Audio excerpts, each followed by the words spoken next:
Il était une fois, dans la mystérieuse forêt de Camorra, un loup d'un noir profond répondant au nom de bandit.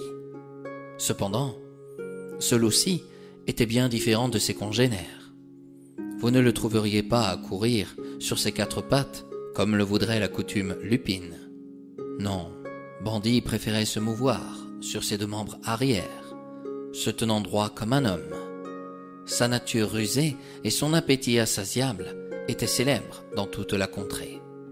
Un matin, Bandit ne prêta guère attention à Kéké, un petit écureuil, ni à Alphonse, un jeune sanglier.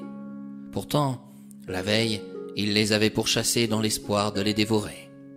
Dès l'aube, Bandit collecta des glands qu'il déposa soigneusement dans un panier tressé. Puis, quittant la forêt de Camorra, il traversa la campagne en direction d'une modeste maisonnette, où vivaient deux adorables cochonnes du nom de Maria et Mariette. Jusqu'alors, aucun loup n'avait osé franchir le seuil de leur demeure. Seuls les amis proches avaient le privilège d'être reçus. Or, pour Bandit, cette journée était spéciale, c'était son anniversaire, et pas n'importe lequel. Il venait fêter ses 10 ans. Ainsi, pour célébrer cette occasion, il nourrissait le désir bien particulier de dévorer les deux cochonnes en guise de présent. En frappant à la porte, il surprit Maria et Mariette qui ne s'attendaient à aucune visite particulière. « Qui est là ?» dit l'une d'entre elles. « C'est moi, Bandit, le gentil loup, » osa-t-il. « Je viens vous amener un panier rempli de glands. Je sais que vous adorez ça. Ils viennent de la forêt de Camorra. »« Bandit ? Et tu nous prends pour qui ? On ne t'ouvrira jamais !» lâcha Maria. « Ouvrez, mes jolies cochonnes. Ces glands n'attendent que vous. » Bandit parle avec tellement de gentillesse que Mariette s'apprêtait à lui ouvrir, mais Maria la retint de justesse et la dissuada en lui disant dans l'oreille: « As-tu vu un loup devenir l'ami des cochons ? Il faut trouver un moyen pour l'éloigner d'ici. »« Oui, mais lequel ?» demanda Mariette.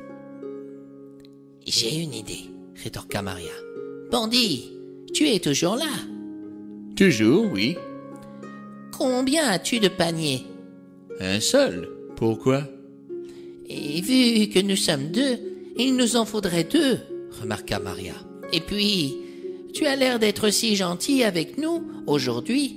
Pourrais-tu aller cueillir des glands dans l'arbre de la vie, qui se trouve à côté du menhir de l'Étoile, dans la forêt de Camorra? À cet instant, nous t'ouvrirons. » Déçu et irrité, Bandit patienta. Il positiva en se disant: « Oh, après tout, je n'ai qu'une partie remise pour ce soir. Mon dîner sera encore mieux. » C'est ainsi qu'il s'activa. En arrivant sur place, il découvrit l'arbre de la vie et s'aperçut que les glands se trouvaient bien trop hauts pour les acquérir. Soudain, il vit Kéké, le petit écureuil. « Ah, voilà un ami que je connais bien, » osa Bandit. « Moi ? Ton ami ? Tu plaisantes ?» dit Kéké. « Pas du tout. Pourrais-tu m'aider à acquérir ces glands dans l'arbre de la vie, afin que je puisse satisfaire les demandes de Maria et Mariette, les deux jolies petites cochonnes? »« Jamais de la vie !» rétorqua Kéké. « Hier, tu as failli me manger, et aujourd'hui, tu veux que je t'aide? Ramasse-les tout seul, tes glands. »« Mais je ne peux pas, » s'enquit Bandit. « Un loup, ça ne grimpe pas dans les arbres. »« Achète une échelle à Castoma, le castor, qui ne vit pas très loin du village de Camorra. » Épuisé, Bandit prit la décision de se mettre à courir à toute vitesse, sur ses 4 pattes, se dirigeant précipitamment vers la demeure de Castoma.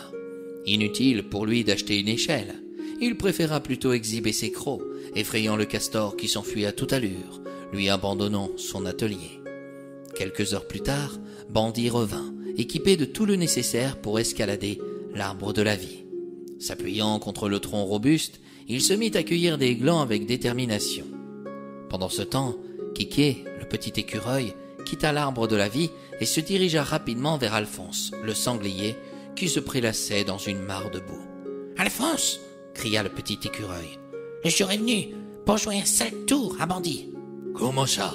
demanda Alphonse. « Viens, sors de ta mare de boue et suis-moi. » En arrivant près du menhir de l'Étoile, les amis sentirent la présence de Corrigan.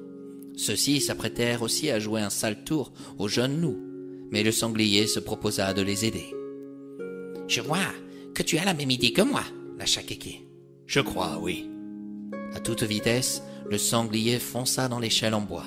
Boum, crac et plaf. L'échelle se brisa en deux, et Bandit eut juste le temps de s'accrocher à une branche à plus de 2 mètres de haut. « Au secours!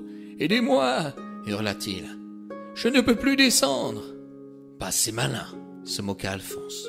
Ce n'est pas Bandit que tu aurais dû t'appeler, mais Voltou, comme le vieux hibou. » Voir un loup perché sur une branche, c'est peu ordinaire, ajouta Miam, le Corrigan. Je vais aller chercher Marquin et Marguette, s'enquit Kéké, le petit écureuil. Pendant ce temps-là, Bandit pleurnicha. Il hurla à la mort. Continua-t-il lorsqu'il vit arriver les 2 petites cochonnes. Je veux une échelle pour descendre. Et nous voulons tous les glands de cet arbre. Mais pour cela, il faut nous les envoyer un par un, ajouta Maria. Allez, au travail, monsieur le gentil loup, s'amusa Mariette.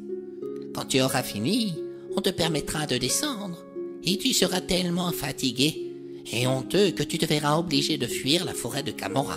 Et pourquoi? Avec nos amis les Corrigans, ta réputation sera toute faite, dit Kéké. Bandit, le cueilleur de glands. Et effectivement, pour son image, cette réputation n'était pas très respectueuse. C'est alors qu'il s'en alla dans une autre forêt et se garda bien de cueillir des glands pour son 11e anniversaire.